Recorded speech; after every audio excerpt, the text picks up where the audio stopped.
Y con esto vamos a concluir, vamos a empezar a hacer alguna preguntilla que os apetezca hacer. Sí.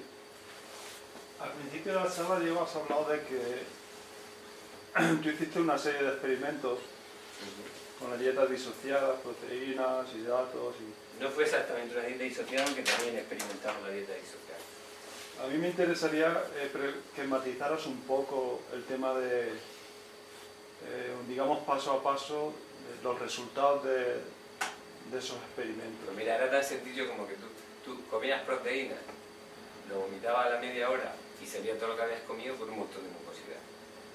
Sí, pero ¿cómo medías exactamente, por ejemplo, si tú comías proteína exclusivamente, cómo medías? Espera, antes y después. Es muy sencillo. Primero, hubo 3 experimentos principales, muy escatológicos. El primero fue vomitar las comidas, ¿no? Entonces me daba cuenta que lo único que no inducía a generar mucosidad en el estómago era la fruta. Te comía unas mandarinas y salían tal cual, pero no iban bañadas en mucosidad. Los demás alimentos sí. Eso ya te daba una información. Y después los excrementos fue muy curioso, que ahí me pasó una cosa. Un día estaba cazando con mi padre, era yo muy pequeñico y estaba cansado y me dijo, vete para allá que está el coche. Y me fui allí, me dio ganas de hacer de vientre y defequé, y cuando fui a tapar el excremento con una piedra había un montón de granos de maíz. Y claro, aquello a mí yo me quedé sorprendido. Me lo había comido el día anterior y digo, ¿y esto por qué está aquí sin digerir? Y digo, a lo mejor estoy mal o algo. Y luego cuando empecé en el mundo del vegetarianismo me acordé de aquello y eso me incitó y dije, hostia, vamos a ver si el maíz sale otra vez sin digerir. Y ya lo había visto alguna vez más, porque como me había llamado tanto la atención, pues yo ya observaba los excrementos y de vez en cuando veía el maíz. Y digo, ¿será posible? Y entonces dije, hostia, pues, ya lo probé más en serio. Y un día comí maíz solo, masticando ahí a lo bestia y nada. Y el maíz salía tal y como lo masticaba. Entonces dije, joder, esto. Empecé a hacerlo con zanahoria, igual. Y luego hice un experimento con los frutos secos que fue muy traumático, porque me comí 1 kilo de almendras y después cuando las defequé me destrozaron totalmente el ano, porque los mismos picos que yo había masticado estaban todos intactos. Y no veas tú para evacuar aquello lo que pude sacar de sufrir. ¿Qué pasó? Claro, yo ya ahí estaba súper sorprendido, porque claro, es que todo el mundo estaba contando una película diferente. Entonces, ¿qué hice? Hice un experimento en un laboratorio. Empecé a analizar lo que comía, gastándome el dinero, y tanta proteína comía, tanta proteína salía en el análisis. Tanta almidón comía, tanta almidón salía en el análisis. Tanta grasa comía, tanta almidón salía en el análisis. Tanta grasa salía en el análisis. Y claro, ya no podía estar... Lo único que me faltaba era probarlo en las demás personas. Y luego observaba que cuando en vez de eso mezclaba cosas, primero la digestión era muchísimo más pesada. De hecho, cuando comía las cosas en monodieta, la mayoría de las veces tenía diarrea, porque la naturaleza identificaba que no eran azúcares y lo sacaba muy rápido. Y te decías, tú, joder, ¿cómo cago esto? Recuerdo un amigo mío crudívoro que probó a comer pescado crudo y él era vegano y decía, lo incitó otro y hizo el experimento y decía, yo lo que me quedo flipado, Diego, es de lo bien que cagaba el pescado. Digo, claro, tu cuerpo lo identificaba con proteínas, no se puede asimilar, para afuera. El problema venía cuando mezclaba muchas cosas. Ahí ya no podías distinguir nada, porque la digestión era mucho más pesada, la mezcla que había hecho se quedaba muchas más horas en el tracto digestivo, y como además estaba sometida a 37 grados, pues empezaba a transformarse, olía peor, porque al mezclar ciertas cosas aparecen fermentaciones, enranciamiento o procesos putrefactivos. Que por eso los excrementos de la gente que come de todo, independientemente de que sean veganos o no, mientras haya mezclar proteínas y almidones, los excrementos huelen a putrefacción. Y no solo hay putrefacción, sino también hay fermentación. O sea que fíjate lo que se mezcla ahí. Y queremos tener salud con los intestinos llenos de putrefacciones y fermentaciones. Cuando llega una dieta de transición adecuada, bien hecha, ya en los niveles que se come todo bien compatibilizado, los excrementos no huelen. O huelen a verduras, pero no son desagradables. ¿Qué pasa? Pues tú imagínate yo en esa situación, todo lo que probaba salía en el análisis como tal, y además visualmente lo podías ver. Lo único que sí se transformaba era la fruta. Y entonces hice un experimento todavía más escatológico. Y yo dije, esto tiene que ser la respuesta. Ya. Y entonces, ¿qué pasa? Probaba las almendras después de haberlas defecado y sabían exactamente igual. Hay que tener cojones. El pan después del cereal, después de haberlo defecado, sabía exactamente igual. Pero las naranjas no sabían igual, las manzanas no sabían igual, habían perdido el azúcar. Y digo, está clarísimo, si han perdido el azúcar se ha quedado dentro. Los demás principios inmediatos no. El aceite sale intacto. Tú puedes ver a veces trozos de aceitunas tal y como las masticas y salen en tus excrementos. ¿Cómo mides, por ejemplo, la cantidad de proteína? Cuando tú haces un experimento, Pues, antes a... Yo estuve 2 semanas pesando todo lo que comía, y tú fíjate, y ahí estaba haciendo mezclas, pero lo hice a 3D para ver... Y la cantidad de comida que comía, que orinaba, y unos porcentajes que yo hice de la posible sudoración, aunque afortunadamente fuera invierno, salía todo cuadraban los números casi a la perfección. Tenía el pequeño margen de error que te daba la sudoración. Yo en 2 semanas comí y oriné toda la misma cantidad de comida que había comido y orinado. Ahí me di cuenta de que la nutrición no es un juego de cambio de materia, sino que intervienen otros factores. ¿Qué quiere decir eso? Tal y como dice Eret, nosotros no sacamos nuestra nutrición principal de la comida. Nosotros de la comida sacamos nuestra hidratación y una serie de vitaminas y sales minerales, pero que son microscópicas y que prácticamente no aportan peso. A mí me hace mucha gracia cuando la gente dice, ¡guau, que con eso no puedes engordar! Digo, pero ¿cómo no va a poder engordar? Si la comida, si lo que más engorda es el agua. Nosotros somos en un 85% agua. Y tú cuando engordas 1 kilo, de ese kilo, el 85% es agua. Y la dieta que yo predico lleva más agua que ninguna otra dieta. Entonces, ¿cómo no va a poder engordar? Si nosotros materia seca en comparación con líquida tenemos muy poca. ¿Te puedo preguntar una cosa? Hombre, yo por el tema de engordar o no, me llevó a investigar un tema que cuentan de que las células, cuando les llega una toxina, ellas, al no tener capacidad para eliminarla toda, se hincha para, de alguna forma, sentirse en porcentaje menos atacada. Y que la gordura puede estar directamente relacionada con la cantidad de toxinas que pueden tener las células dentro. Te voy a explicar una cosa. Yo he llegado a la conclusión lógica de que, mira, tú te tomas un vaso de aceite, o te comes 5 aguacates, o te comes medio kilo de aceitunas, sin mezclar con nada, y esas semanas tus defecaciones, como yo me llamo Diego, salen de tu cuerpo sin haberse quedado nada dentro. Sin embargo, nosotros engordamos en grasa. Y yo creo que esa grasa no la engordamos de la comida, sino que la fabrica el mismo cuerpo como medio de defensa. ¿Por qué? Cuando tú introduces tóxicos, de hecho te ha demostrado que la mayor parte de venenos químicos que acumulamos se acumulan en los tejidos grasos. Y lo que está haciendo el cuerpo es una protección. Y además no la fabrica como parte del mismo. Por eso tú con una liposucción puedes extraer el tejido graso, que no es tejido, es grasa. Incluso había un subnormal por ahí que se hizo una comida con la grasa que le habían sacado una liposucción. ¡Qué asco! Ese sí, ese era más marrano que yo, ¿eh? ¿Qué pasa? Nosotros fabricamos grasa como medio de defensa. Lo mismo que yo cuando me hice estos experimentos me di cuenta, porque en el mundo de la nutrición oficial se decía que el colesterol venía de comer productos de origen animal. Y yo cuando hice estos experimentos dije, no, tiene que ser mentira. Si tú te comes un huevo solo no se asimila. Y si lo comes mezclado tarda más en salir, pero tampoco se asimila. Entonces, ¿de dónde sale el colesterol? Pues sí, los productos de origen animal tienen colesterol, pero no tiene nada que ver con el colesterol que nosotros tenemos, que nos hace daño. Y se lo fabrica el mismo cuerpo de la misma forma que fabrica el ácido úrico. Toda la vida se ha dicho que las proteínas producen ácido úrico. No, el ácido úrico lo fabrica el cuerpo para protegerse de ellas.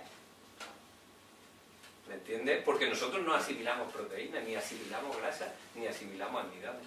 Entonces, y lo que engorda es que, por un lado, o retenemos líquido, o hay una acumulación tan brutal de ese mismo chubasquero que se pone el cuerpo para defenderse en forma de mucosidad de los alimentos inadecuados, y eso hace que las células estén muy sucias. La célula principalmente hace 2 funciones, catabolismo y anabolismo. Con la dieta civilizada de hoy en día, la gente no elimina nada de toxinas. ¿Por qué? Porque está todo el día haciendo procesos digestivos. Una persona normal en la civilización se levanta por la mañana y lo primero que hace es comer. Tienes síntomas de eliminación de toxinas porque ha terminado, a lo mejor tú te duermes a las 11 y a las 4 de la mañana ha terminado el proceso digestivo de tu cena, ¿correcto? En el momento que el estómago se vacía, hay una economía energética, porque lo que más energía gasta en el cuerpo humano es un proceso digestivo, sobre todo inadecuado. ¿Qué pasa? Tú comes esos alimentos inadecuados, demandan mucha energía, cenas con ellos y a las 4 de la mañana tu cuerpo ha conseguido librarse de ellos a nivel estomacal. Inmediatamente el cuerpo empieza el proceso de eliminación de toxinas. Tú te levantas por la mañana y tienes síntomas de eliminación, la boca pastosa, legaña en los ojos, cera en los oídos, el estómago raro, mal humor, y no tienes hambre, pero comes para parar esos síntomas, porque tu subconsciente sabe que esos síntomas se quitan comiendo. Igual que uno que le duele la cabeza se toma un café y para el dolor de cabeza. ¿Por qué? Porque estaba eliminando cafeína de antes, mete más cafeína y se para la eliminación de la vieja cafeína. Es de lógica. ¿Qué pasa? Tú metes un desayuno copioso con varios alimentos mezclados que lo hace pesado de digerir y ya no te da hambre, pues dependiendo de tu vitalidad, normalmente las personas mayores pueden aguantar hasta mediodía, pero un niño que suele tener más vitalidad, a media mañana su estómago ya se ha librado de esa pesadez de desayuno y enseguida empieza otra vez a intentar limpiar. En realidad lo que vuelve a tener no es hambre, sino que es el proceso de eliminación que genera molestia. Vuelve a comer y vuelve a pararlo. Al mediodía se repite otra vez.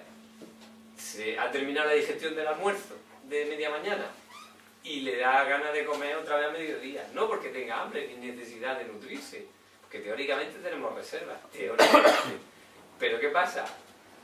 Vuelve a comer para ese proceso de malestar. En la naturaleza el hambre no puede ser un malestar. Un león cuando tiene hambre tiene que tener una disponibilidad energética bestial, porque tiene que ir a cazar. Y un animal frugívoro igual, cuando tiene hambre tiene que ir a buscar el alimento y tiene que estar a tope de energía. El hambre tiene que ser algo agradable. ¿Qué pasa? El hambre que experimenta la gente que come de todo, y especialmente los cerealívoros, es un hambre patológica y muy intensa y que te deja sin energía. Y estás deseando comer lo que vulgarmente llamamos ansiedad. ¿Qué pasa? Así te pasa el día entero. Se termina una digestión y enseguida comes para iniciar otra. Y así que pasa, porque nunca deja energía en las células para limpiarse. Siempre estás en anabolismo. Nunca tienes tiempo para catabolizar, para limpiar toxinas. Es lo mismo que hacen los culturistas con los anabolizantes. Anulan todas las funciones de limpieza de las células, anulan todo el catabolismo y están siempre nutriéndose. Y cualquier azúcar que pilla la célula la hincha. Pero no se limpia, y eso es peligrosísimo. La gente que come de todo vive en una digestión constante. Solo está 3 o 4 horas por la noche en proceso de eliminación de toxinas. Todo el resto del día a base de digerir. Con mis sistemas dietéticos no. Nosotros dejamos el cuerpo con las necesidades cubiertas y saciado y pasa muchísimas horas sin comer y sin pasar hambre. Por eso lo llamamos ayuno intermitente. Por eso los culturistas al final de su carrera, cuando terminan de hacer esa clase de y antes del final también. Se enferman mucho Claro. de los órganos principales y eso está muy demostrado. Están Es todos con 40 años hechos polvo. Un montón de tiempo sin dejar las células que se limpien, pero en realidad le pasa a todo el mundo, porque de una manera más suave, porque la comida frena menos esa limpieza de toxinas que el químico, porque el químico está diseñado para hacerlo a lo bestia, pero aún así también ocurre. De hecho, la vejez es eso, el saturarte de suciedad durante tantos años que tú en la naturaleza ves un grupo de chimpancés y no sabes quién es el abuelo, porque no está saturado de toxinas como el humano. Y hay una diferencia de edades. El humano se ve enseguida, que conforme va avanzando con los años, cada vez estás más intoxicado y cada vez se te ve peor. Más preguntas. ¿Cuál fue el detonante principal para cambiar? Ya va a hacer la preguntita. Siguiente. No, Yo no lo sé. no lo sabe. Algo te impulsó Fue una a putada. cambiar, ¿no? Una putada, y no pequeña. ¿Eh? Creo que se refiere a cuando... Ya, a- no, el le echamos la culpa a Eva. principal. Cuando cambiaste Ya, pero ¿está hablando yo? A ti, a ti. ¿Yo o el primero que me dio mal? No, Yo. habla, Ah. ¿cuál fue tu primer impulso Al mío, el mío. detonante Vale. para cambiar tu alimentación? El siendo mío, joven? luego está al principio, fue Es que- porque yo estaba haciendo, yo era un adolescente, tenía 14 años y y no estaba contento con la vida, no me motivaba a estudiar ni me motivaba lo que la sociedad me ofrecía. Y yo pensé que tenía que haber algo diferente, ¿no? Y entonces me puse a investigar porque yo quería ser feliz. Digo, pues para ser feliz pues hay que hacer un estudio para ver por qué no soy feliz. Y empecé a investigar y un día estaba en la manga en casa de mis padres. Mi madre había tenido un problema en las piernas, le salieron unos bultos y fue a un naturista y le hice un tratamiento y le compré unos libros. Y yo empecé a leer aquellos libros y en uno de ellos alertaba de que el consumo de carne podía alterar las funciones mentales. Y yo dije, coño, pues si yo quiero ser feliz, lo primero que tengo que tener bien es el coco. Entonces, dije, pues se ha terminado. Y aquella noche me hice lo que ahora llaman vegano. Y así me tiré 11 años. De momento, pero a base de bien. Ahí comenzó la aventura. Madre mía.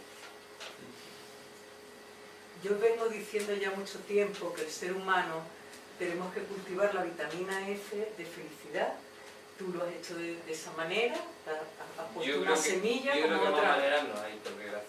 Pero bueno, que has puesto ahí esa semilla. Te puede estimular de muchas formas para estar alegre. Pero a lo que yo llamo felicidad es una inmunidad, es que mañana me digan, oye, que me llamen ahora y me digan, tu padre se ha matado, que es la persona que yo más quiero en el mundo. Y yo, pues bueno, tenga el sentido de responsabilidad, pero no me si pongo una pelota aquí en el estómago y me hunda en la miseria. Si la vitamina F real es profunda. Lo que Oye, ¿habéis enterado dónde la venden? Que vayan. Que no la venden en ningún supermercado, yo lo vengo diciendo mucho tiempo, que nos la tenemos que buscar en general. El problema es que hoy estamos educados para no buscar nada. Estamos educados para buscar dinero y que sea la sociedad la que te la ofrezca, entre comillas. Lo que pasa es que ella fracasa en ofrecernos. Que estoy de acuerdo en eso de que no tenemos otra, que nos la tenemos que buscar nosotros, igual que nuestros antepasados supieron buscárselo de una manera, ahora nosotros... Eran más felices buscándosela que nosotros, porque ellos jugaban más en un medio natural. Nosotros, como lo tenemos que hacer en artificio, ahora mismo sales al mundo con la vida en una ciudad y todo es agresivo contra ti. Los coches, el medio ambiente, la situación, necesitas dinero para todo. Tú te vas a un Madrid, ahora mismo un Barcelona, y necesitas dinero para todo, para moverte. Y claro, para tener dinero tiene que haber salido de algún lado. Entonces, siempre tienes tú que poner algo a cambio y aún así el medio es muy agresivo contigo. En la naturaleza eso no pasa. Cuando nosotros vivíamos en lo que mitológicamente se ha llamado Edén, todo era perfección, a nosotros no nos faltaba nada. A lo mejor venía un león y se comía a uno de nosotros, pero es porque tenía que ser así y no pasaba nada. Una cosa que le choca mucho a los que estudian los primates es que cuando uno enferma o se muere o le pasa algo, los demás no se preocupan. Forma parte del juego y como están acostumbrados a eso y no les causa infelicidad, porque la naturaleza es un juego de vida y muerte y nosotros no, nosotros queremos que todo prevalezca y a nuestro antojo y sirviéndonos a nosotros, y eso no es así. Y tenemos más desafíos realmente. Sí, pero el principal está aquí dentro. Claro, claro. Porque sin salud no vamos a ningún sitio. Tú puedes ser el más rico del mundo, tener la mejor pareja del mundo, tener el mejor trabajo del mundo. Como no estés sano, tu cuerpo no va a funcionar bien y te vas a sentir infeliz con todo lo que los otros sueñan.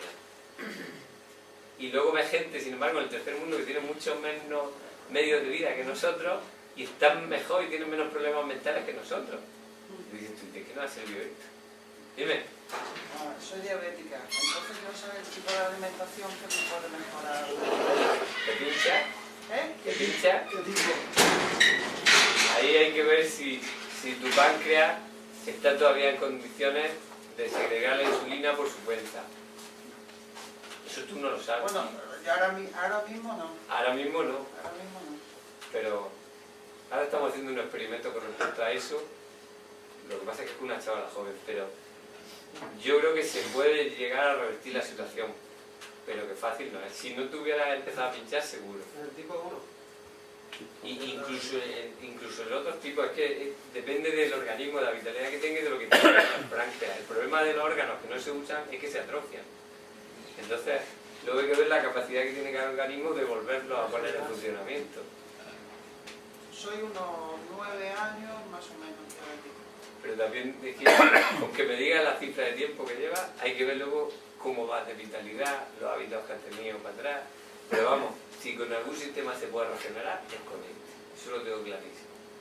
De hecho, cuando tiene una enfermedad crónica, ¿a qué te la medicina oficial? A ajo y agua, joderte y bailar. Toda la vida enganchado a sus drogas de por vida, y no hay más. Vale, ¿y cómo podemos iniciar este sistema sin correr peligro? ¿Cómo sabemos cuándo tenemos? Con la dieta de transición. Vale. Y, ¿Y quién nos hace eso? Tu hija. ¡Cojones! ¡Cojones, olvídala! No se puede olvidar de mí. No es fácil, no es fácil. ¿Cómo podemos asesorarnos? ¿Cómo podemos asesorarnos si vamos a correr en cierto momento un peligro, si llevamos más eliminación de la cuenta? Bueno, no está complicado, para eso tenemos el canal de YouTube y tenemos un grupo en internet que es de los más famosos ahora en el mundo en nutrición y salud. Vale, contando con mi hija. Mi hija siempre está llamándote. Porque tiene suerte de... Entonces, Y la aquel Yoli muchacho que también. hay aquí. si Y ahora me empezar, escribe este también, que es nuevo. Oye, me callo. Y el David vive ahí cerca. Ese muchacho que hay aquí, que quisiera empezar este método. Pues llama a tu hija y se Tiene que llamar. Hoy en día vivimos en el paraíso de la información. Nosotros tenemos una editorial con material, con libros. Tenemos 33 vídeos y este que estamos grabando ahora es de 24, por ahí. Yo no sé ni cuánto hay. O sea, información hay y además está todo muy bien explicadito. Y no es tan difícil. Pues ya está. Lo difícil es luego Mantenerse. compaginarlo con la la vida sociedad. laboral. Sobre todo, yo lo que veo que se le hace mucho más fácil a la gente que no ha consumido droga. Y a la gente que no ha llevado medicamentos fuertes o que no ha estado sometida a operaciones muy fuertes. Y luego cada caso es un mundo. Hay gente que lo lleva con una facilidad asombrosa porque y ahora otros mismo- que están muy mal o han nacido ya muy mal. Tú nos has metido. Yo no me Entre entiendo a comillas, nadie. ¡calla! Yo me voy. Cierto miedo, es decir, es que si llevas los procesos de eliminación muy acelerados y tal, tus riñones corren el peligro y hasta te pueden morir. Y dices, coño. Efectivamente. Entonces, Es que el principio de teniendo ese precaución miedo, es garantía de éxito. cuando se teniendo usa ese miedo, adecuadamente. como si tienes tanto miedo, ¿cómo voy a empezar yo a hacer este sistema? Si a lo mejor- Despacio. Despacio. Si lo bueno que tiene el sistema nosotros es que lo tenemos muy bien estudiado, porque son muchos años haciendo las mismas cosas, entonces... Pero luego hay individuos y individuos. Hay gente que parece que no hay manera porque tienen los órganos ya tan dañados, y eso se da incluso ahora entre jóvenes. Tú fíjate que yo ahora veo que funciona mejor la gente que tiene de 35 años para arriba, porque nacieron con los riñones en mejores condiciones. Pero ahora mismo, es que yo me pongo a pensar ahora mismo en los que nacen con un riñón paralizado, que en España son muchísimos de los bebés, y digo, madre mía, estos no se van a poder desintoxicar nunca, aunque quisieran, porque es que tienen la mitad del aparato de limpieza ya fastidiado.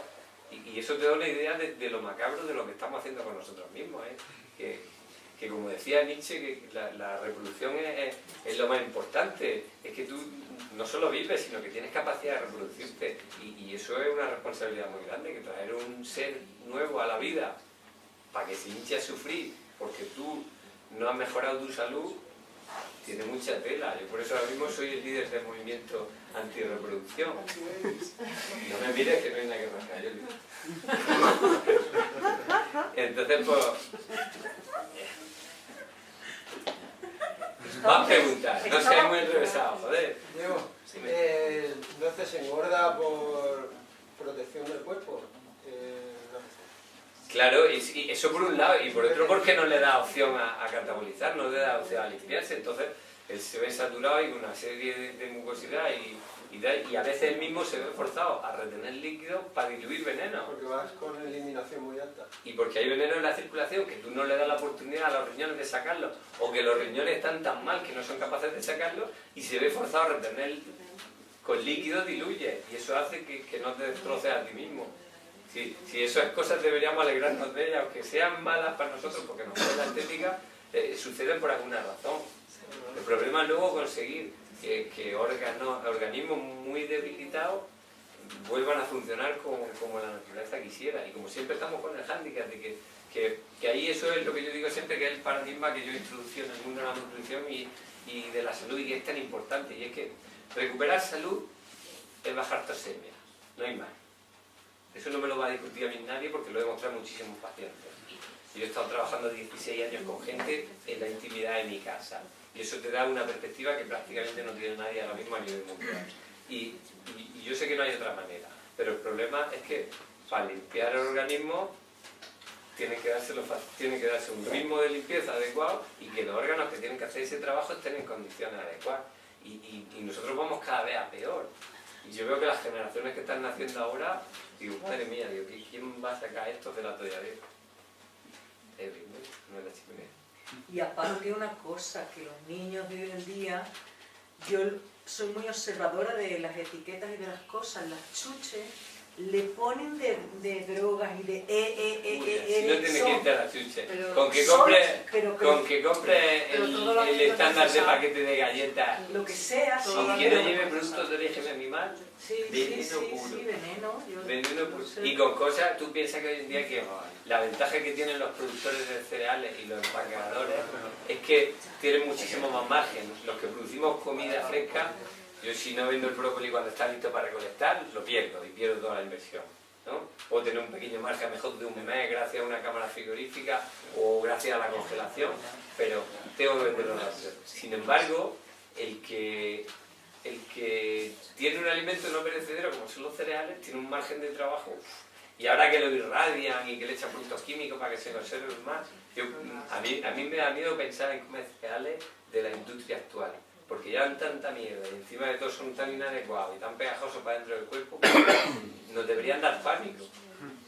Tú piensas eso, que tú te comes el paquete de galletas, pero eso hasta tocado en un almacén, hasta tocado en el almacén de supermercado 3 o 4 semanas o más.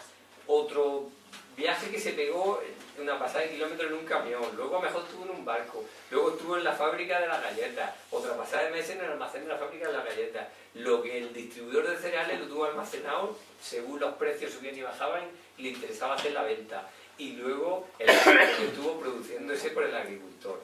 Cuando llega a tu mesa la galletica, eso está más muerto que... En este sistema, ¿cuándo se empieza a comer la fruta? Cuando Es mentira que no nos sepamos, ¿no? Pues... ¿Para qué no entendéis vosotros que no preguntáis nada? Pero si ya la... María, ¿para qué te has traído a tu madre, tía? Olvídate de la fruta. Sí. Una pregunta, ¿todos los primates son frugívoros? Todos los primates antropomorfos catarrinos de la familia del ser humano, sí, hay diferentes. Mira, tú fíjate, en la naturaleza de casa hay cosas tan curiosas. Hay un mono que solo come hojas de una clase sola de árbol y se mantiene vivo con salud y más feliz que nosotros. Y solo come de una clase de árbol. Nosotros somos los privilegiados dentro de la naturaleza. Eucalipto. ¿Y físicamente hay algo en nuestro cuerpo que indique que nuestro alimento ideal sería la fruta? Te lo acabo de mostrar Los antes. azúcares. Bien, Pero físicamente, claro. Físicamente nosotros, en nuestro aparato digestivo no está, nuestra dentadura no es de ni es de un carroñero ni es de un cazador. Aparte, tú imagínate que ahora te dejan una selva. En las selvas naturales donde nosotros vivíamos había una abundancia de animales que en la naturaleza actual de cualquier lado, porque estaba pura, no estaba dañada por el ser humano. Pues tú imagínate que con toda esa abundancia de animales, tú en esas condiciones arbóreas, ¿qué animales podrías coger? Un pájaro no lo coges tú con tu medio físico ni queriendo. Lo único que podrías cazar serían hormigas y pequeños insectos fáciles de capturar, que no huelen, porque mosquitos tampoco hay nariz. Entonces, ¿tú te ves comiendo hormigas? No. ¿Verdad que no? A que ningún día te levantes y dices, hostia, hoy me comí hormigas. Por eso, a mí me da mucha rabia porque la National Geographic, yo me acuerdo cuando yo empecé en el vegetarianismo, la palabra vegano no existía, ¿no? Y luego hubo un boom en Inglaterra cuando se inventó la palabra y se difundió mucho. ¿Y qué pasa? Eso provocó problemas porque se empezaba a consumir menos. También coincidió con el problema de Creutzfeldt-Jakob ese de las vacas locas. Y entonces hubo un auge muy fuerte, sobre todo en Inglaterra, que es donde había más problemas con las vacas locas, del vegetarianismo. ¿Qué pasa? ¿Cómo reaccionó la industria cárnica a eso? Que la industria cárnica es súper potente económicamente. Pues, ¿cómo convences tú a la gente? Con los medios de comunicación. A los 4 días tenía la National Geographic con los chimpancés comiendo hormigas, comiendo termitas. Yo eso no me lo creo. ¿Por qué? Porque hoy en día hay medios tecnológicos para montar vídeos, me sacan a mí bailando saetas con la Yoli. Y ni la Yoli sabe bailar saetas ni yo tampoco. O sea que no. Que esto es bailar ya. ¿Qué pasa? Es de cajón. O sea, tú te dicen, los que defienden el omnivorismo, cuando se ven perdidos ante los argumentos que yo planteo de que nosotros no tenemos medios para cazar, los más inteligentes han llegado a la idea de que nosotros o comíamos termitas y hormigas o éramos carroñeros o las dos cosas. Entonces yo, que encuentre a uno que disfrute comiendo carroña. Yo no conozco ninguno ni me he cruzado en esta vida y me he encontrado con lo más raro del planeta haciendo experimentos dietéticos. Pero te está explicando que a nivel físico, qué estructuras tenemos nosotros que explican que somos funcionales. Entonces, ¿qué pasa? Tú tienes tu instinto que te está diciendo que no. Pero es que luego, aparte, tu aparato digestivo está diseñado para que la comida que se le meta salga de ella muy rápido. Porque si no, si son azúcares, lo más malo que puede pasar es que se fermente.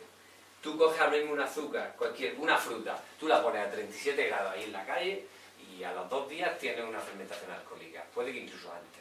Eso pasa por tu organismo. Luego, la fruta está diseñada para que pase por tu organismo muy rápido, porque si no fermenta. Esa es una de las razones, aparte de que es químicamente incompatible con la mucosidad que ha fabricado el cuerpo para defenderse de los alimentos inadecuados, por las cuales yo no recomiendo comer fruta en un cuerpo sucio. Es muy detersiva, es muy agresiva limpiando, aparte cuando se mezcla con el moco produce problemas y aparte tiene ese problema de que tiene que salir muy rápido, tiene que abandonar muy rápido el cuerpo porque si no se fermenta. Entonces, claro, es como cuando la comes después de otra comida que tarde más en digerirse. Como no sale rápido, se fermenta y se hace alcohol. Y tú estás comiendo el alimento ideal y te estás alcoholizando con el alimento ideal. Entonces, el tracto digestivo humano ni siquiera es parecido al de los herbívoros. Es diferente con el de los otros primates que son frugívoros. Tú fíjate, lo que pasa es que, mira, ahora mismo tú te sacan un estudio de primates. Y muchos de ellos ya comen cosas que no son frutas. ¿Por qué? Porque es que hay que saber los matices. Y los matices dicen que ahora mismo todos los primates cercanos al ser humano de nuestra familia están todos viviendo en hábitats controlados por el ser humano. Muchos de ellos están ya vacunados. Mira, el único que queda así más salvajado es el gibón y se alimenta de fruta. Y aún así está viviendo ya casi en comunidad con el ser humano y con los destrozos del ser humano. Antes en Borneo vivían los gibones, los orangutanes de fruta y vivían salvajes y eran súper felices. Nosotros llegamos, quemamos la isla y a plantar aceite de palma. Y se acabó la fiesta. Y ahora viven en una reserva, los cogen, los vacunan, los alimentan de forma artificial y además no hay árboles. En Zaire, en la reserva donde viven los chimpancés, cuando encuentran un frutal, la misma Dian Fossey decía que cuando los orangutanes o los gorilas no, los orangotanes no hay, y los gorilas o los chimpancés o el bonobono encuentran un frutal, se ponen locos.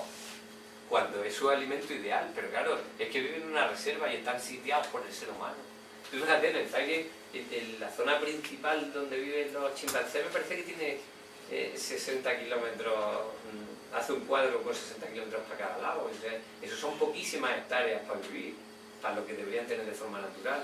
Y además son zonas donde nosotros los hemos ido sitiando. O sea que el estudio es muy difícil de hacer. De hecho, es muy curioso que en los libros de la Dian Fossey, ella habla de que los gorilas, cuando mueren, van cagando mucosidad antes de morir y que observa siempre que tienen diarrea de mucosidad, y es porque se ven forzados a comer cosas que no son su naturaleza. Tú piensas que los gorilas salvajes están comiendo cardo, es una de sus principales fuentes de alimento. Tú te vas a ti comiendo un cardo.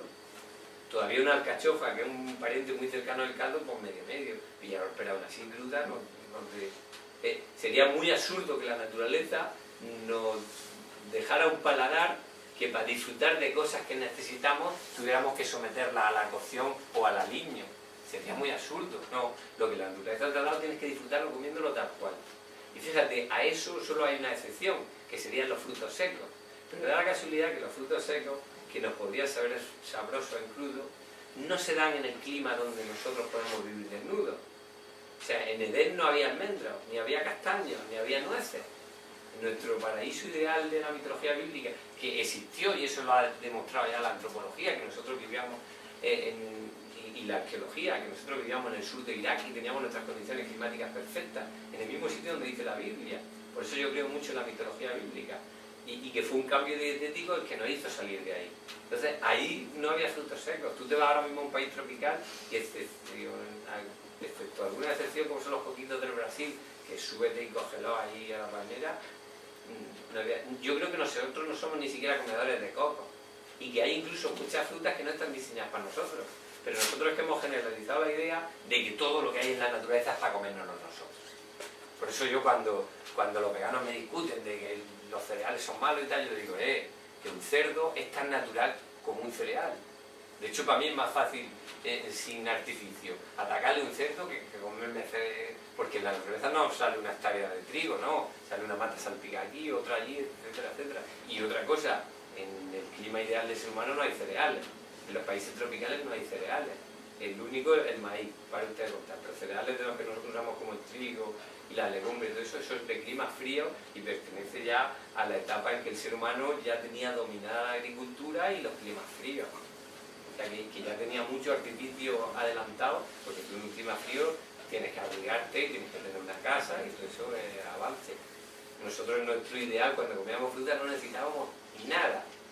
Se trataba de comer, cagar, disfrutar. Y tampoco te pasabas todo el día cagando, te pasabas más comiendo, perdón. Te pasabas más tiempo disfrutando que con las otras cosas. Más preguntas. Digo, ¿cuándo se puede...? Hay que ver la de cosas que sé. ¿Cuándo se debe ayunar y cuándo se debe frenar? Esa es la parte que no hemos hablado. El sistema que nosotros predicamos ¿Qué síntomas? tiene otra característica, que es que el cuerpo, he dicho antes que las células tienen dos partes. Una es nutrirse y la otra es desintoxicarse, ¿no? Entonces, por lógica, si tenemos un grado de suciedad grande, tenemos que hacer lo mismo que hacen los animales cuando enferman. Un animal cuando enferma, ¿qué hace? Deja de comer. Es como el gato cuando da a luz, se pone a ayunar y le está dando de mamá a su hijo y tiene leche, pero no come. ¿Qué pasa? La naturaleza ha hecho dos funciones principales, la de nutrición y la de eliminación. Cuando tú quieres curarte, tienes que potenciar una y olvidarte la otra. Entonces, ¿cómo se hace eso? Sin comer. Esa es la verdadera cura que hay en la naturaleza.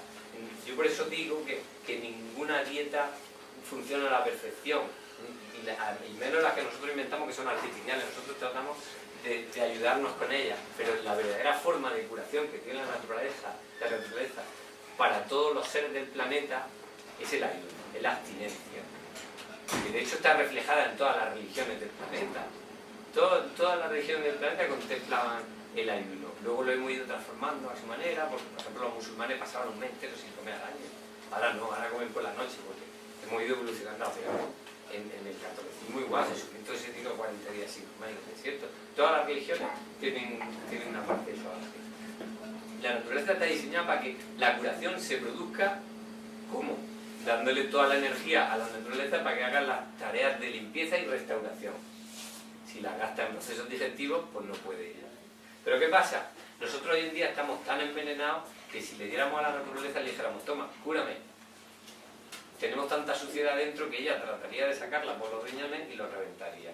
Y en lugar de conseguir un buen resultado, nos iríamos a tomar viento fresco. Entonces, como lo que no queremos hacer eso, por eso yo digo que mi dieta no es natural. Yo las dietas que recomiendo, las dietas de transición, que son dietas graduales, lo que hacen es utilizar la inteligencia, el raciocinio, a través del conocimiento que tengo de los alimentos y de cómo funcionan en el cuerpo, para ir desenganchándote de la dieta que estás acostumbrado, para ir desintoxicándote de ella gradualmente. Y para eso me ayudo ocasionalmente del ayuno y lo introduzco como parte de la terapia, porque es lo que mejor resultados da y lo que más rápido trabaja. Pero claro, ¿qué hago? Con la dieta voy preparando al cuerpo para que ese ayuno funcione mejor. Le voy haciendo el trabajo, se lo voy dando como una masticadita para que nos encendamos. Entonces, ¿qué voy haciendo? Pues voy quitando la suciedad más grosera, apoyándome en la dieta, y después, cuando entro al ayuno, digamos que el cuerpo está más preparado, se ha recargado de nutrientes vitales que con la dieta anterior no conseguía, y entonces te llevo al ayuno con una sangre de mejor calidad, y el cuerpo, cuando le doy la oportunidad de trabajar solo en limpieza y regeneración, tiene una sangre de mejor calidad para limpiar viejas toxinas y para regenerar órganos que están dañados. Entonces, cuando te sale un dolor en un mismo ayuno, palpitaciones, un dolor... Depende. Si los ayunos, si se hace mal, pueden llegar a ser peligrosos, porque saturamos la capacidad de eliminación de toxinas del cuerpo y casca la máquina. Pero si le damos el trabajo de manera inteligente, digamos que hay un cierto nivel de soportar síntomas que es necesario soportar. Es como tú, para desenganchar a un drogadicto, si te pasas de listo y le haces someterlo a un mono brutal, te cargas sus riñones. Pero para que se desintoxique de esa droga, tiene que pasar malestar, ¿eh? Igual que uno, para dejarse el tabaco, pues tiene que pasar el mono y aguantarse, y dolores de cabeza, y mala hostia, y al final se va eliminando esas toxinas y se te quita. Con la comida pasa exactamente igual. Hay momentos que te dan mareo, síntomas que son síntomas de eliminación de venenos del pasado y de suciedad. Si son muy peligrosos, pues con la misma dieta los aguanto. Como un poco peor, gasto más energía en procesos digestivos y hago el proceso de eliminación más suave. Los riñones trabajan mejor y pueden con ese veneno. Incluso hay momentos en que paro totalmente el proceso, porque los riñones van muy saturados y me interesa parar el proceso, dejarlos que descansen y dejarlos que se quiten lo que tienen encima y después ya volver a darle el trabajo suavito. Esa es la parte técnica. Pero si yo cojo de golpe el perrazo y digo, como ha hecho mucha gente, venga, bueno, yo voy a hacer como Jesucristo, me voy a pasar 40 días sin comer. Pues yo he visto fracasos así, incluso he tenido que curar a gente que se había pasado de listo con ayunos largos y le he tenido que recuperar de lo mal que se habían puesto en esa situación. Diego, ¿podrías explicar Vaya viento hace. qué tipo de dieta estás siguiendo tú ahora dentro de la dieta de transición? Yo estoy... Cuento para eso. Yo estoy ahora mismo intercalando ayunos bastante serios. Bastante serios son 9-10 días, quieres decir, ¿no? Entre 4 y 11 días. Con... Lo que pasa es que... Ahora te explico. Te digo lo que estoy comiendo y yo hago una dieta normalmente casi todos los días a mucosa, donde no hay almidón de proteína, y algún día meto algo de proteína para hacer el proceso más suave o patata. La proteína normalmente suele ser o queso fresco o huevo duro. ¿Eso no sería la mucosa? Ese sería como cosa. Por eso digo que hago un intercambio entre las dos. Si voy muy bien, hago mucosa, y si voy muy bien, desayuno fruta y ceno verduras cocidas con ensalada. Y con eso yo tengo un nivel de energía ahora mismo que para una persona inválida, ya quisiera muchos no inválidos. Y yo tengo un 70% de invalidez certificada, que no es moco de pavo, para lo que yo hago. ¿Qué pasa?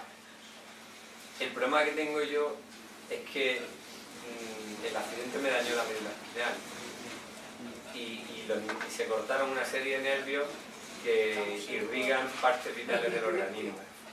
Una de ellas en mi caso es la vejiga de la orina. Yo no puedo orinar por mí mismo, tengo que llevar una sonda vesical. Y el problema que tiene la sonda vesical es que no evacúa bien todos los residuos de la orina, porque ella tiene que llevar un globo para que no se te salga, si no se te caería. Y en ese globo que lleva hinchado con agua, para evitar que la sonda se desplace, porque yo tengo dormida la vejiga,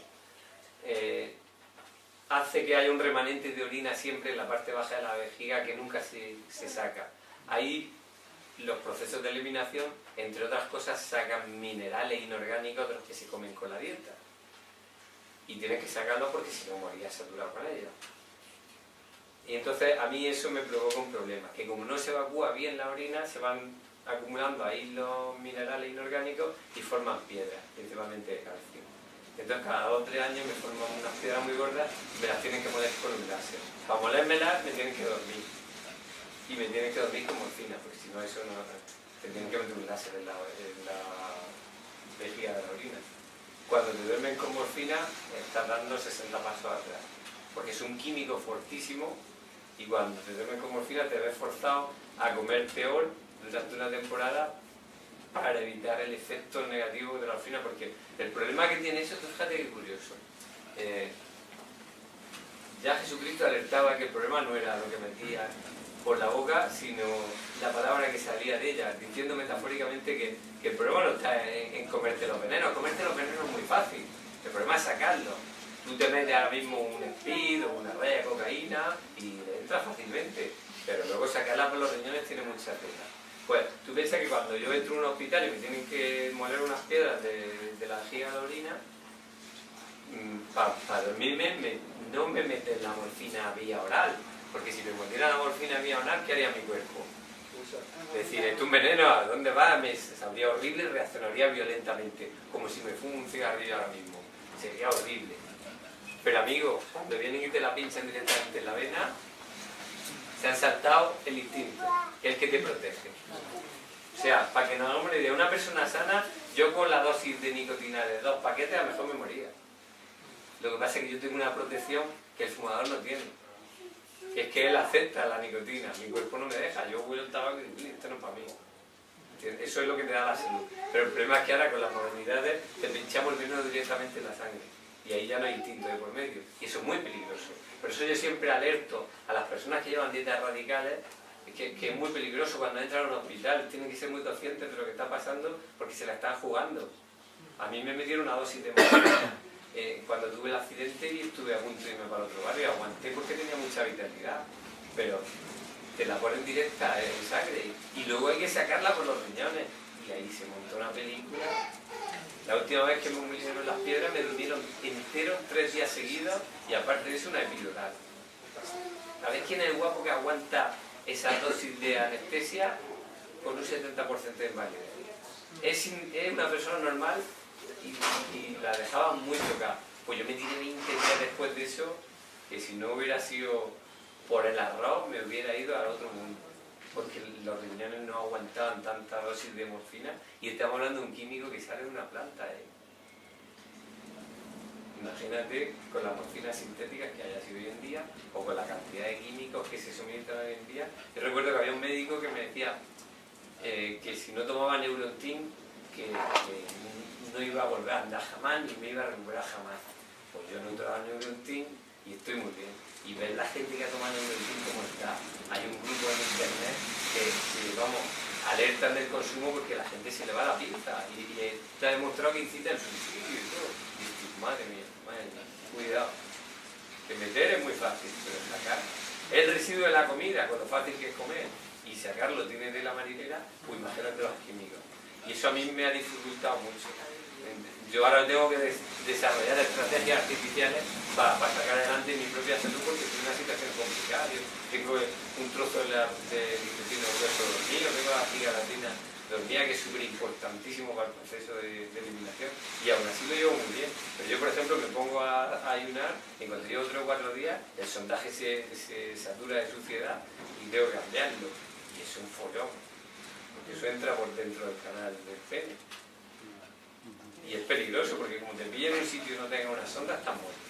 Revientas los riñones y te vas para otro barrio. Imagínate la situación. Más preguntas. Creo que ya va a ser Te pregunto yo otra. Sí, no, venga. La 9 menos 25. Cuando estamos en ayuno, una analítica a partir de los días de ayuno nos puede dar indicaciones sobre cómo vamos en la dieta. La analítica no sirve para nada, te voy a explicar por qué. El que inventó la analítica no había visto un tío sano en toda su puñetera vida.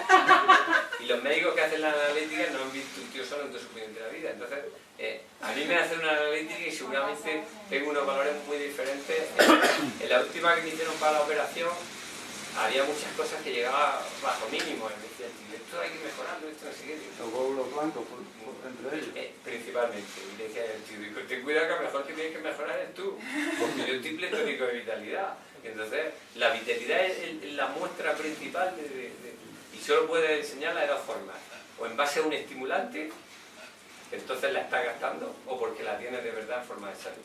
Entonces, claro, a mí un análisis de sangre a día de hoy no me dice prácticamente nada, ni me hace falta para nada, para la búsqueda de la salud. La leucemia sería los glóbulos blancos, ¿no? Depende, porque también hay Haré muchas formas de cáncer en la sangre. Uf, madre mía, si es que tenemos un purrí, esto es... Hay tantas enfermedades como menús diferentes.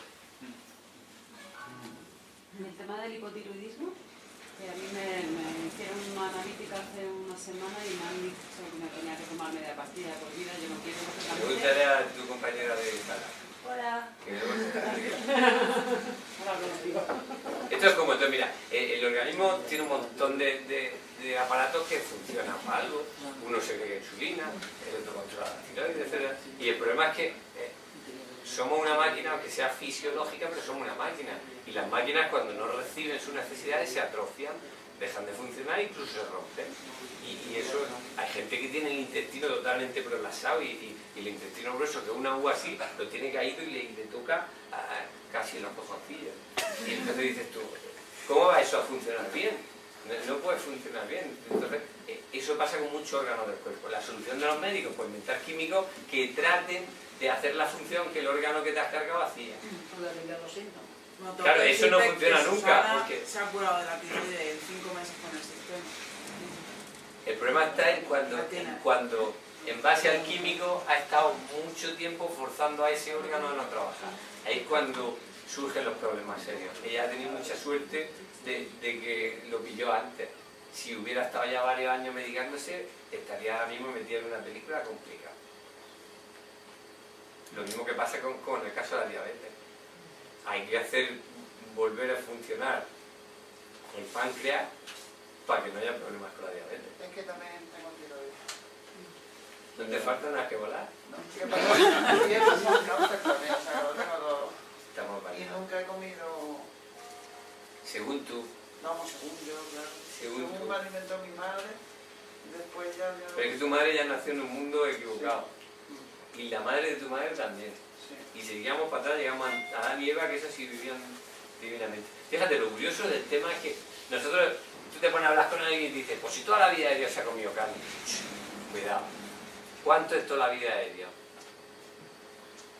¿2.500 años? ¿3.000? ¿4.000? ¿5.000? ¿6.000? La vida de Dios son 2000 años. No. Desde que se conoce Dios. La vida de Dios dice que nosotros llevamos sobre la faz de la tierra 3, 4 o 5 millones de años. Más o menos, hay diversas opiniones según el antropólogo, y eso es lo que llevamos sobre la faz de la tierra. Y resulta que hasta hace 32.000 años a nadie se le había ocurrido cultivar nada. Luego teníamos que vivir de lo que daba la naturaleza. Y la naturaleza ni había bollicao, ni patatas fritas, ni tortillas, ni huevos fritos. Estaban ahí pero de otra forma y para otros seres. Estamos jodidos. Entonces, antes se comía mejor que ahora porque había menos artificio, pero aún así se comía mal.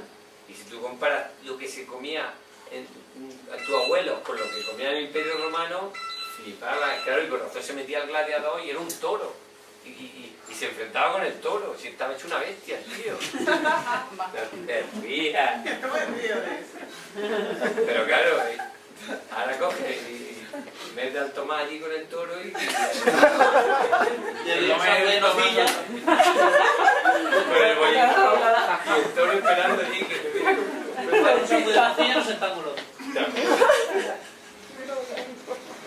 Más cosas. ¿Cómo se empieza con la dieta? Radicalmente... Que no es mal follón. Le preguntas a tu hija, joder, pero ¿quién se ha traído a esta? Primero hay que informarse, creer en las cosas que uno hace. Y cuando crees en las cosas que uno hace, entonces empieza a dar pasos. Dime, Mariflor. A ver, el tema de llevar la dieta y hacer deporte duro, ¿hay algún problema o no? Vamos a ver, ¿tú cómo trabajas mejor una máquina? ¿Saturada o desaturándose? Desaturar. ¿Verdad? Entonces, tú, O sea, que mira, mejor. si quieres hacer deporte de nivel, te estás garantizando que no va a llegar a los 50 años. No te des la cabeza. Tú mira, ya aquí tienes el caso, sin irte más lejos, el Rafa Nadal. Ya se ha acabado el bombazo. ¿Por qué? Porque la salud va en declive. Y eso le pasa a todos los deportistas. Tú no ves deportistas que lleguen a edades muy avanzadas. ¿Por qué? Porque están trabajando, sacando muchos resultados de una máquina que va a saturar. ¿Y cómo lo hace? Pues a base del sobreentrenamiento, a base de ir al límite de dopaje, y eso no sirve para nada, eso sirve para colgar 2 medallas ahí y después que te quedes pellejú, hecho polvo, te da un infarto y a los 25 años listo. Entonces, yo para eso no sirve el deporte. El deporte en sí mismo no es generador de salud. El hacer deporte oxigena la sangre, mejora la elasticidad de los tejidos y es bueno, pero no es generador de salud en sí mismo, sino va acompañado de que el cuerpo tenga sus necesidades de desintoxicación cubiertas. Entonces, la combinación de las dos cosas sí es generadora de salud. Pero tú no verás a nadie que tenga una salud de hierro gracias a que ha estado siempre haciendo deporte. Eso se ve poco. Tiene que ser que aparte de eso hayan sido muy parcos en la comida, muy frugales, muy modestos, hábitos de salud sanos, que no se hayan drogado, que no hayan tenido medicaciones muy fuertes, eso sí, y aún así se ven poco. Pero la combinación de las dos cosas sí. Y además el ejercicio bien hecho, combinado con una dieta de limpieza, genera más salud, porque los tejidos, las células, al sacudirse con el ejercicio, sueltan toxinas, se desprenden de ellas y la eliminación es mucho más efectiva con el ejercicio. ¿Más preguntas? ¿Cuántos años tienes? Eso me hicieron saber. ¿Cuántos años tengo? 66. Aquí no se me nota. Tengo 41. 5 accidentes mortales que afortunadamente no fueron tales. Pero un 70% de invalidez y muchas más ganas de hacer cosas que la gente normal. Un 70 es muchísimo. Y mucho jaleo sacándolos para adelante. Mucho jaleo. Mucho jaleo. Mi empresa ahora mismo es la mayor exportadora de brócoli ecológico del mundo. Y para eso hay que calentarse mucho. Ya lo veo. Y toma mucho disgusto. Y eso se hace con vitalidad, ¿eh? Para eso no hay misterio ni nace con un don. La vitalidad sale a algún sitio. El autónomo.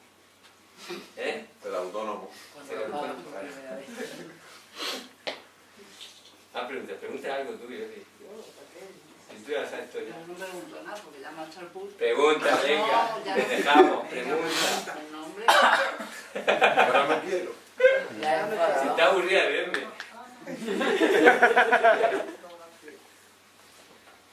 Los que son primerizos que pregunten. Si tú ya dejas esto. Por eso, yo sí. Sobre todo aquí, soportando aquí a esta. Joder, si eso es una delicia. Sí, un zumo de ciruelas por la mañana diluido con mucha agua. Esa es una pregunta muy técnica. Esa es desde ahora. Podría valer. Hay una cosa mejor. ¿Y dónde saca el zumo de ciruelas? Desde tu amigo. Ah, joder, vaya curry, este. ¿Qué cosa me habría que hacer? Es mejor que cojas las ciruelas secas que venden, le quitas el hueso, las rehidratas y cuando están rehidratadas las puedes en agua un rato ahí que hierva y luego te bebe el agua y se pega unos petardazos en el intestino. Te vas de hilo. Como no haya cuarto medio en tu trabajo, puede comer fruta cocida. te lo va a pasar pipa, claro. Está aburrida de la suya. No voy a tener que irme. Que no, hombre, que no. Nosotros, fíjate, es curioso, pero nosotros incluso desvitalizamos alimentos durante el proceso, como lo que ha preguntado Manoli, para que sean menos detersivos. Por ejemplo, la fruta es el alimento ideal y yo a la mayor parte de la gente, que en algunas partes de los menús la aconsejo, se la doy cocida, porque le quito vitalidad y acidez, con lo cual la hago que sea limpiadora, pero no tan limpiadora, porque si limpio mucho de golpe, ¿qué pasa? Saturo al riñón y jodo la fiesta. Entonces, se lo doy despacito. Una cosica moderada, como decía mi abuelo. Una cosica moderada. ¿De dónde sacamos las vitaminas que necesitamos en esta vida? Nosotros vitaminas necesitamos muy pocas. Nos han educado en tener miedo a nosotros, a nuestros antepasados, no porque no tenían que necesitamos, ¿de dónde las las pocas que necesitamos con las ensaladas crudas tenemos vitaminas de sobra. Pero aparte que el cuerpo cuando está bien fabrica muchas vitaminas con la integración de la luz solar. De hecho nuestra sangre se parece mucho a la clorofila de las plantas y todos los nutrientes que existen se han formado en el proceso de fotosíntesis de la clorofila de las plantas. Por eso es importante también alimentarse de sol. No estar todo blanco. Estoy diciendo por ti. Que no se lo deja adentro. Nada, sal fuera, de vez en cuando vaya a hacer pipí.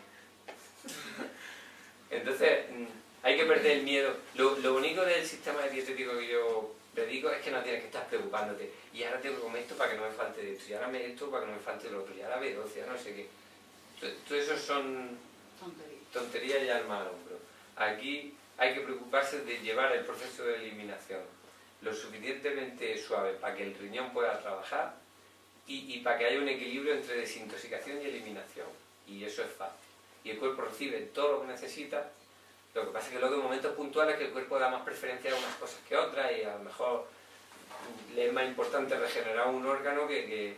Entonces, cuando por ejemplo los veganos estos que están ahí que se comen la ensalada, se comen que supuestamente ya tienen la vitamina con eso, pero aún se toman el suplemento de no sé qué, de la B12, de la chía, de la tal, de la... Eso son gastos de dinero. Nosotros no somos plantas, los suplementos, no hay ningún suplemento que sea similar, ninguno, porque nosotros no somos vegetales. Los vegetales pueden transformar sustancias minerales muertas, inertes, en sustancias vivas. Nosotros a nuestras células solo pueden llegar sustancias vivas, nosotros no somos una planta. Por eso eliminamos tantas sales minerales por la orina. Por eso se me satura a mí la sonda. Porque nosotros no somos un vegetal, nosotros tenemos que alimentarnos de la fruta o de los vegetales que sí han transformado sustancias en vivas. De hecho, las verduras que nosotros usamos como base de esta dieta de transición, no podemos sacar sales minerales de ellas, porque están muertas. De la ensalada sí, porque están vivas. Come mucha hoja verde. Acompañándolo. ¿Qué pasa? Que nosotros no... Por eso decía el alemán al que nosotros seguimos que el estómago no resucita nutrientes y nuestras células están vivas. Entonces, tú no resucitas un trozo de carne, las células muertas de una carne, que hay, todas las carnes cuando se mueren empiezan el proceso de descomposición y ya son putrefactas, porque de una proteína, la proteína su degradación es la putrefacción. Pues cuando tú te la comes, está ya en estado de descomposición y tu aparato digestivo no hace el milagro de revivirla y mandar esa proteína a un músculo y convertirla en un tejido vivo. Eso sería un milagro. La única que puede dar vida son los vegetales con el efecto de la fotosíntesis. Nosotros no podemos vivificar la comida que comemos después de haberla cocido. De hecho, si comiéramos carne la teníamos que comer cruda, muerta, como hacen los animales carroñeros o carnívoros.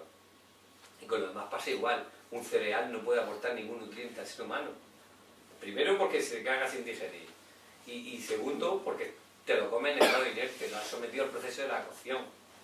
Lo que pasa es que en la práctica no necesitamos tantos nutrientes. De hecho, la mayoría de nosotros estamos tan intoxicados que no absorbemos prácticamente nutrientes de la comida y todo lo que disponemos en nuestra vida lo estamos sacando del aire que respiramos y del sol. El nutriente principal para todo cuerpo humano es el aire que respiramos. Tú mañana si no le echas gasolina al coche, ¿qué pasa con el coche? No te va a trabajar. Se para. Yo hace poco he estado 11 días sin comer y no me para. Sin embargo, si me tapo la nariz más de 5 minutos, ¿dónde me voy? Al cielo de los vegetarianos. Vamos a comprobarlo. La mierda, yo haría lo que dice Tomás, respirar por la boca, que fuera de tonto. Si paro la respiración, me asfixio y me muero. Luego, ¿cuál es el verdadero combustible de la máquina humana? El aire. Y en el aire hay muchísimas cosas que nutren. Lo mismo que hay en la luz solar. Por eso es tan importante tomar el sol. Y luego la comida aporta otras cosas, principalmente hidratación y algunas sales minerales vivas y vitaminas que hacen falta para ciertos procesos. Pero en realidad no necesitamos tanto. De hecho, como decía al principio, si vemos cómo vivían nuestros antepasados, sus dietas eran ridículas, porque es que no tenían para más. Y todavía se da en muchos países y están más sanos que nosotros. Y tienen mucho menos aporte de nutrientes, y mucho menos variedad y mucho menos de todo. Y nosotros que tenemos de todo, vivimos preocupados. A ver si me va a faltar y a ver si no sé qué. Yo, pues entonces, esta gente que mueren en los países subdesarrollados, que estos niños que mueren de hambre... Claro, pero es que mueren de hambre porque no es lo mismo tener un suplemento, un suministro constante de comida basura como hacemos en el mundo actual que tenerla ocasionalmente. Porque cuando la tienen ocasionalmente, como les pasa a ellos, viven en un para y arranca. ¿Qué quiere decir eso? Que tú llegas, ¿se habéis fijado los críos del tercer mundo, estos que nos ponen en la tele para darnos penicas? Tienen la barriga muy dilatada. Eso demuestra que están en un para y arranca. ¿Qué quiere decir eso? Que pasan temporadas sin comer, en las cuales hay una eliminación de toxinas muy fuerte, y de repente le meten cereales traídos del primer mundo para la ayuda humanitaria y están metiendo un alimento muy intoxicador en un cuerpo muy sucio, y te ve al crío ahí royendo un chusco de pan sin ganas, o intentando comerse un plato de arroz que no tiene ganas de comérselo, pero que le fuerzan a comérselo y se lo satura. Entonces está en un tira y afloja, y los tiras y aflojas son muy peligrosos. Por eso yo, cuando alguien se mete en este sistema, le digo que si se mete es para meterse, para hacerlo bien. Pero que lo que no se puede estar es tirar y afloja. Yo he visto a muchos vegetarianos que intentaban ser crudistas y a lo mejor estaban toda la semana comiendo crudo, les desencadenaba una eliminación muy fuerte, eso desencadenaba una ansiedad del cuerpo por parar esa eliminación de toxinas. ¿Y cómo lo hacía? Buscando comida. Se pegaron un atracón de comida el fin de semana y el lunes empezaban otra vez a comer crudo, y así, y estaban tira, floja, y al final reventaba el organismo y se morían. Yo he pronosticado muerte así, y eso sucede. Sin embargo, cuando llega una línea, por eso es muy curioso que veas gente que no es vegetariana y están más sanos que los vegetarianos. El almidonívoro vegetariano se hincha almidón y no le sirve para nada. Come más que uno que comiera ciertos productos de origen animal y está menos sano que él, porque tiene una dieta mucho más tóxica, aparentando ser mucho más sana, porque los cereales son mucho más pegajosos, y estaría más sano si comiera algo de carne que si se hincha cereales. Entonces, en la práctica, por eso ve gente, como decía el alemán al que nosotros seguimos, que son muy parcos comiendo, que comen de una manera muy modesta y comen de todo y están más sanos que otros que son vegetarianos y se están hinchando a harina y a legumbres y a soja, y no sirve para nada, porque están más intoxicados y supuestamente llevan una dieta mejor, pero no es así la práctica. Por eso somos el grupo que tenemos nosotros en Facebook el más criticado por el movimiento vegano y por otras tendencias vegetarianas, porque nosotros en los primeros pasos de la transición no recomendamos dejar ciertos productos de origen animal, porque hemos visto que funcionan mucho mejor que la harina y que las legumbres. Entonces nosotros, para desenganchar de lo más peligroso que son los cereales, es muy práctico usar ciertos productos de origen animal que además los preparamos de una forma especial para que todavía ensucien menos el cuerpo. Y entonces ahí pues usamos un argumento que para mí es súper válido, que es que dice así: en la mayoría de ocasiones el fin justifica los medios. Y aquí el fin es tener salud. Y como menos impacto vamos a hacer al medio y a los animales es teniendo salud. A mí no me sirve de nada no tomar un queso fresco o un huevo o una cuajada pensando que estoy dañando a un animal, si luego, por mi falta de salud, voy a tener que gastar medicina y van a tener que gastar mucha energía en mantenerme, con lo cual voy a destrozar ecosistemas y voy a acabar matando más animales que si le quito un huevo a una gallina. Vemos por dónde voy.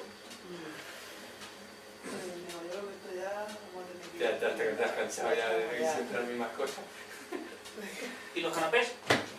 ¿Los canapés qué? Ahora que viene esto, este ya me lo vamos a dar nada, pobrecito. Pues